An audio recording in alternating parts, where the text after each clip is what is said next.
Good morning student, welcome to online class. बेटा सामाजिक विज्ञान में हम लोग यहाँ पे हिस्ट्री का चैप्टर देख रहे हैं। ठीक है, हिस्ट्री के चैप्टर में अभी फर्स्ट वर्ड वार को देखिए, प्रथम विश्व युद्ध का। तो प्रथम विश्व युद्ध के जो आगे के जो चैप्टर जो है इसका एक्सप्लेनेशन देख रहे हैं यहाँ पे। देखिए यहाँ पे प्रथम विश्व युद्ध की प्रमुख घटना है।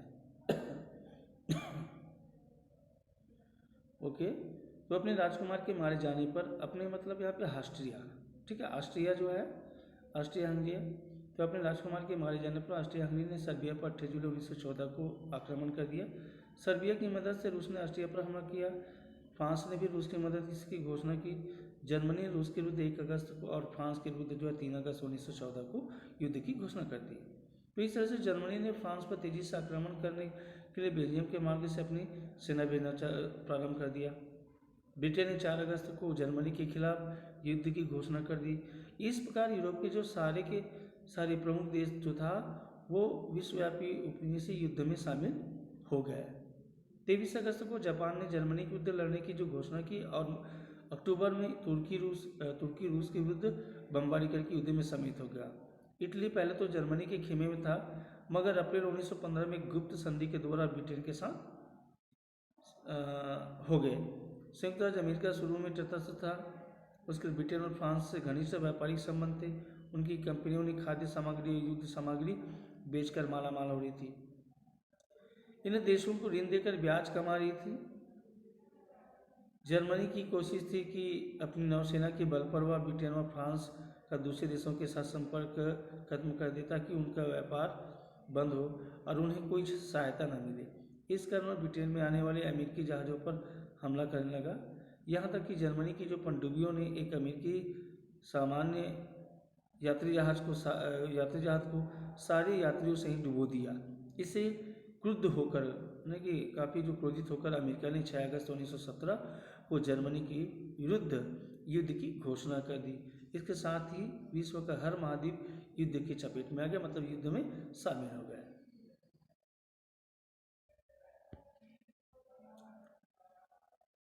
इस युद्ध में शुरू में जर्मनी को सफलता तो मिली, वह फ्रांस की ओर बढ़ने में सफल रहा और रूस के आक्रमण को पराजित कर पाया, किंतु शीघ्र ही ब्रिटेन और फ्रांस ने मिलकर जर्मनी की बढ़त पर रोक लगा दी। एक लंबे समय तक दोनों सेनाएं एक दूसरे को आगे बढ़ने से रोकती रही।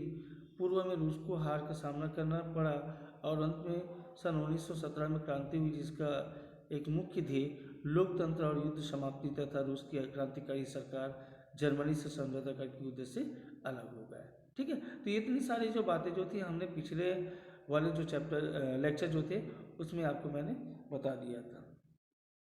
फिर आगे आज देखते हैं हम लोग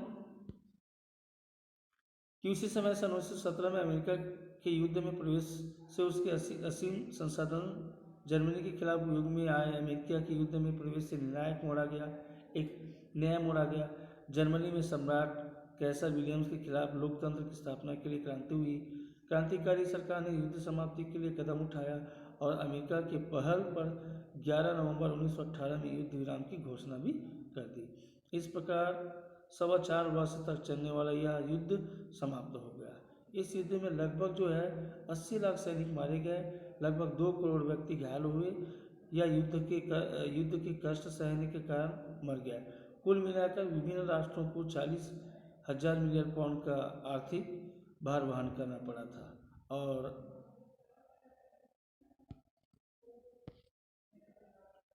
अस्त व्यस्त सामाजिक आर्थिक व्यवस्था को वापस पटरी पर लाने के लिए प्रयास करना था।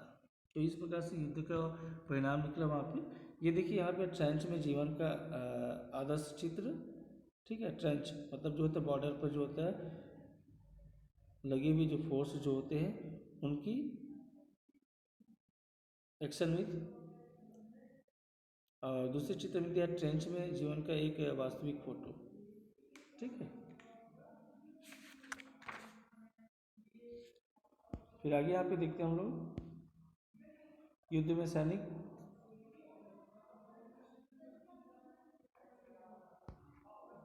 ये घोषणा पत्र है, घोषणा पत्र को छोड़ दीजिए, आगे यहाँ पे देखते हैं हम लोग अपने चैप्टर में से प्रथम विश्व युद्ध में नई तकनीकें। इंपॉर्टेंट क्वेश्चन है।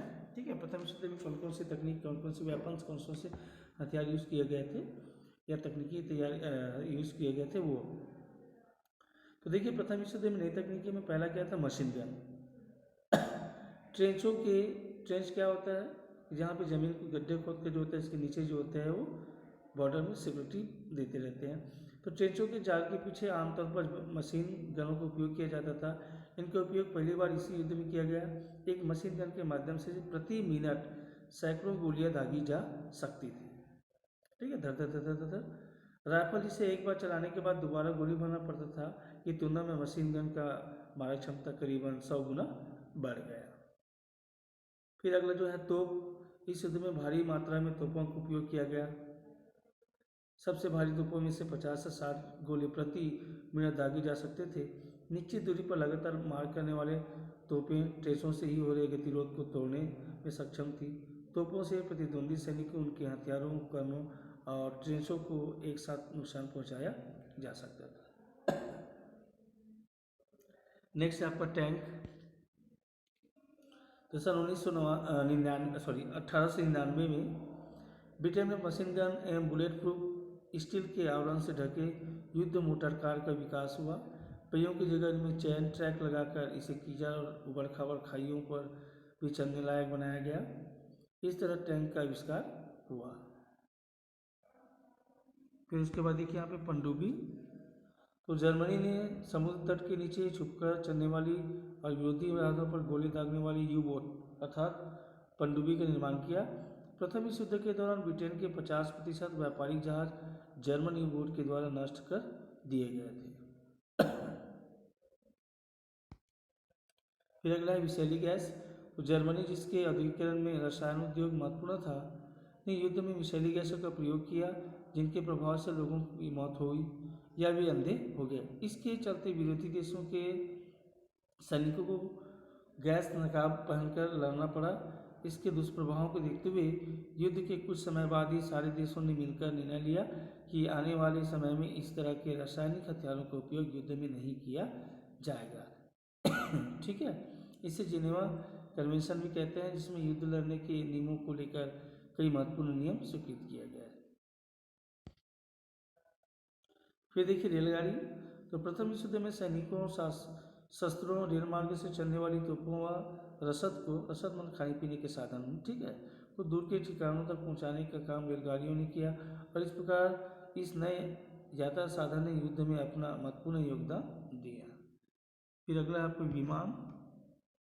दिसंबर 1903 में राइट बंधुओं के प्रथम विमान बनाने के बाद से प्रथम विश्व युद्ध की शुरुआत तक विमानों का निर्माण और तकनीकी अपनी प्रारंभिक अवस्था में थी। इस दौरान विमानों का प्रयोग मुख्यतः हवाई गश्त के माध्यम से शत्रु सेना की टोल लेने के लिए किया जाता था। जल्द ही सरकारी विमानों को जो सामरिक महत्व को समझ गई, फलस्वरूप प्रथम विश्व युद्ध के दौरान विमान निर्माण की तकनीकी का तीव्रता से विकास हुआ और युद्ध के प्रारंभ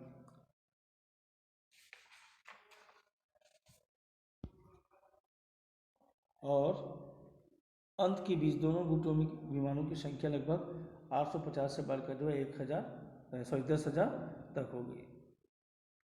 प्रथम विश्व युद्ध के अंत तक हवा में अधिक देर टिकने वाले तेज, शक्तिशाली, मजबूत और अधिक विकसित विमानों का भी निर्माण शुरू हो गया था। तो ये है प्रथम विश्व युद्ध में उपयोग किए गए नए तकनीक या वेपन्स। फिर देखिए युद्ध का जन सामान्य पर प्रभाव। ठीक है, जल्दी से देख लेते हैं इनको भी। यह पहला ऐसा युद्ध था जिसमें किसी देश के सभी लोगों को अपने चपेट में लिया। इस तरह के युद्ध को पूर्ण युद्ध था टोटल वार कहा जाने लगा। जो लोग युद्ध क्षेत्र में रहे थे उन्हें बेघर होना पड़ा, उनके घर खेत आदि ध्वस्त हो गए, उन्हें आए दिन विरोधी सेनाओं की लूटपाट, बलात्कार जैसे जुल्म का सामना करना पड़ा। बेल्जियम, फ्रांस, पोलैंड, रूस आदि देशों में यह सर्वाधिक बढ़ रहा था। सभी सरकारें अपनी जनता का समर्थन पाने के लिए युद्ध उन्माद पैदा करने लगी, जिसमें से देशभक्ति के साथ साथ विरोधी देशों के प्रति आक्रोश और घृणा भी पैदा होती गई। स्कूलों की पाठ्य पुस्तकों से लेकर पोस्टर, नाटक जैसे सांस्कृतिक माध्यमों का उपयोग इसके लिए किया गया। युद्ध के शुरू के वर्षों में आम जनता पर इसका गहरा प्रभाव पड़ा। वह बड़े उत्साह के साथ युद्ध के प्रयासों में जुट गई। अक्सर लोगों का प्रकोप अपने देश में ही रह रहे भाषाई और धार्मिक अल्पसंख्यकों पर पड़ा। कई देशों ने इन अल्पसंख्यकों को अलग शिविरों में पुलिस की निगरानी में